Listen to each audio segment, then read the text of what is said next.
I'm Larry O'Connor, and look who's here, joining us live in studio in the hot seat, Tom Fitton of Judicial Watch. Well caffeinated, yes, you've got you. You're drinking out of a Chris Plank coffee mug, which makes me a little.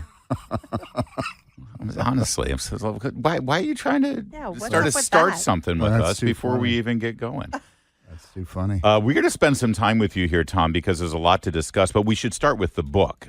We had you on a little while ago, but it hadn't been. But today's release day. Today is the big day. Excellent. So let's talk about it. It's called Rights and Freedoms in Peril, and boy, does that sound like you're following what's going on right now. I don't like to do interviews about the book. Because Really? I get so angry. Yeah, well, I mean, but you know what? People need to be a little angry right now, right? I mean, what's happening is outrageous. Our republic is under attack. You have these crazy leftists who have really taken control, unfortunately, of the Democratic Party.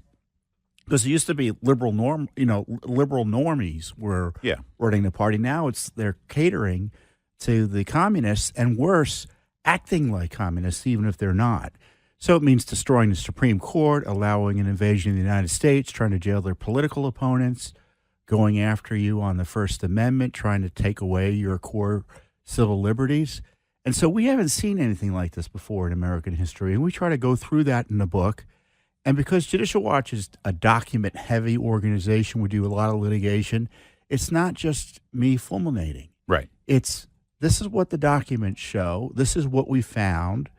And isn't it distressing? And we needed to do more of this to hold the government accountable so we know what's going on so we can stop it. So one of the fears out there from people, I think, and I think it's a well-founded one, is it doesn't matter who wins the presidential election. It doesn't matter who's sitting in the White House because what you've just described, call it the deep state, call it the permanent political class, the administrative state, the Leviathan, as Ryan Girdusky calls it in his book, no matter what, it's going to be there regardless of who the president is. Can you talk us off the ledge on that, Tom?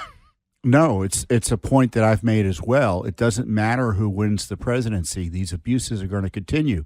Are they going to stop trying to pack the Supreme Court if Trump wins?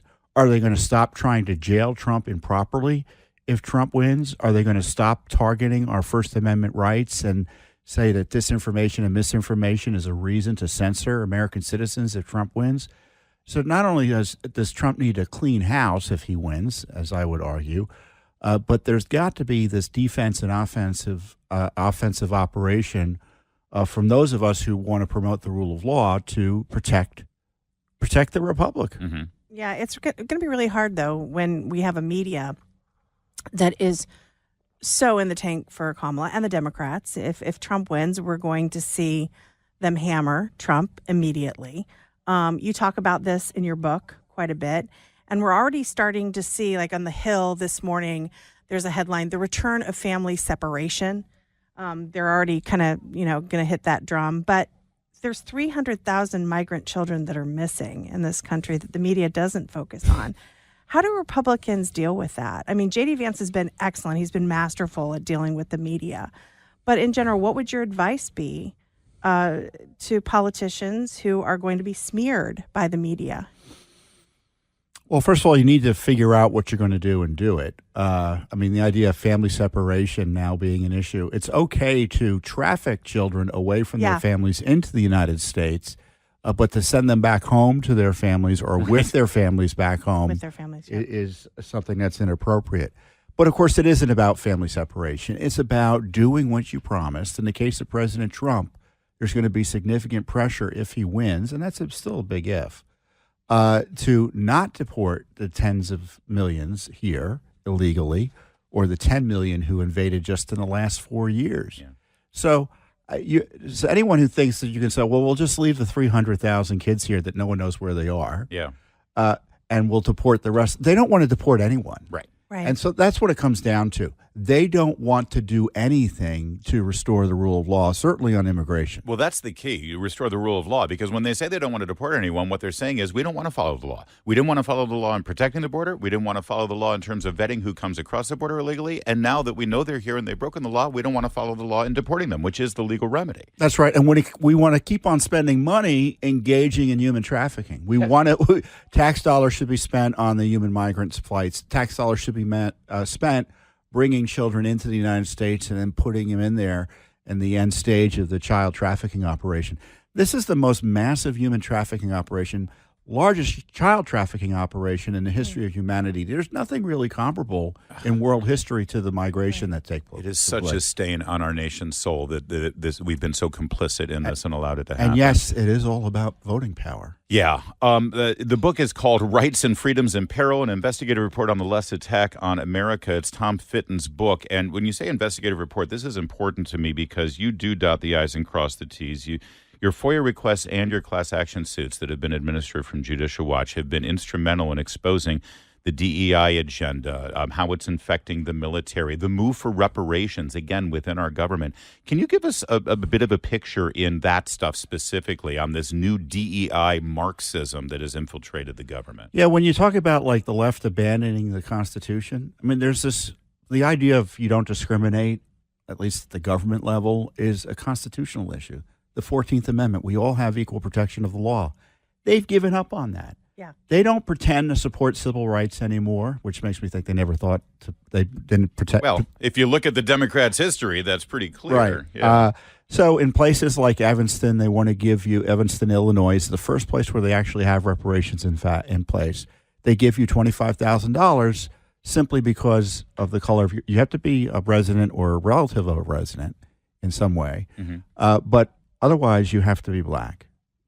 And in Minneapolis, they have a teachers' union contract that requires, in the case of layoffs, seniority protection for the more senior people, unless, of course, that person is white. Oh.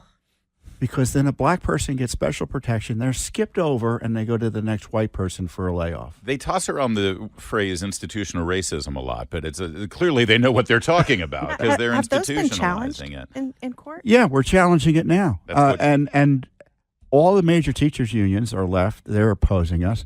Tim Walz, who's the alleged governor of Minnesota, is out to lunch on it. Out in California, they had quota mandates based on race, sex, and ethnicity. We actually sued and beat those back, believe it or not, in the California courts. So this is why they're attacking the courts. This is why they're attacking the Supreme Court, because they really are part of the systems and the institutions of government that do protect us. Yeah. And they want to take those protections away. By the way, finally, right-of-center groups, liberty-loving, constitutional-loving groups are sort of taking the lead from the left, using the court system to sort of push back on these things, and that's when they want to reform the courts. Tom Fitton staying with us here. This is a great opportunity for you to go buy this book. It's called Rights and Freedoms in Peril, an investigative report on the left's attack on America. You should buy a couple of them so you can give them to your liberal son-in-law who suggests that none of this stuff is really taking place. In a moment, we're going to hit on two major issues that we've been plagued with over the last couple of years. And, by the way, there are two major issues that the left is going to use in these next 3 weeks. That's the lies about January 6th and the lawfare against Donald Trump. There's a lot of that in this book, too, and we're going to get to it next. For Rights and Freedoms in Peril, an investigative report on the left's attack on America. That's the new book out today, on sale today, by Tom Fitton of Judicial Watch. There's a picture of Tom there in front of the Capitol on the cover. You know, if I looked like Tom Fitton, I'd be on the cover of books, too. He's a good, you can say it, Julie. He's a good-looking guy, isn't he? Good-looking guy. Good-looking guy. That's all right. That's fine. I can share the time here. January 6th. That's all they're talking about now. They want every Republican who's running to have to, say, what do you support? What happened on January 6th? What about the insurrection? What about accepting the results of the election? I know you did a lot of investigative work in this. We still don't have a lot of answers that demand answer. Even after Adam Kinzinger and Liz Cheney, we're really going to get to the bottom of it. But how should Republicans be responding to all of these challenges about January 6th here in the final days of the election?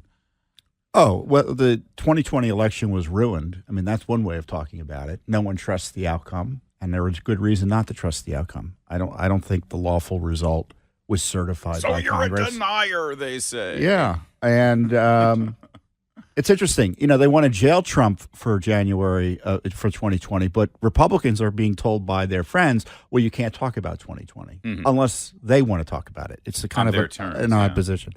One thing we've hyper-focused on with January 6th is that the only homicide victim that day was Ashley Babbitt. And it's a perfect example of just how nasty the politics around it was, because normally an officer-involved shooting would have resulted in grand juries, serious investigations, and consequences for the officer, especially when the shooting was a bad shooting. There was no good basis to shoot. No one was under threat. No one was, We uncovered how he was protected, actually put up down in Joint Air Force, Joint Andrews Air, Joint Base Andrews, right. Yes. I called it Andrews It's Air Andrews Force Air Force Base, right? Joint Base Andrews for 4 or 5 months, 6 months as much in the general quarters in the hotel there, courtesy of the taxpayer. Really?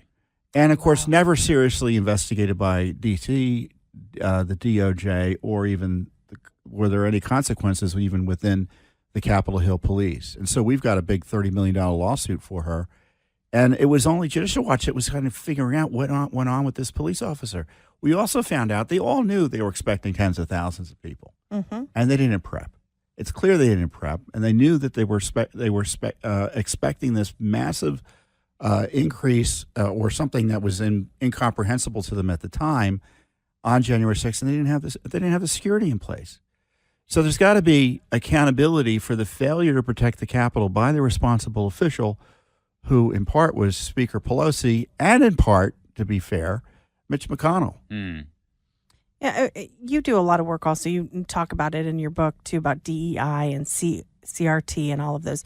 Are we seeing the waning days of DEI? I know some companies are actually starting to back off of some of their DEI requirements. Is it ending, or do you think this trend will continue? I think it will continue. It will continue under other guises. The reparations effort, I think, is going to continue. They will call it something else. It used to be quotas. Quotas failed. Affirmative action failed.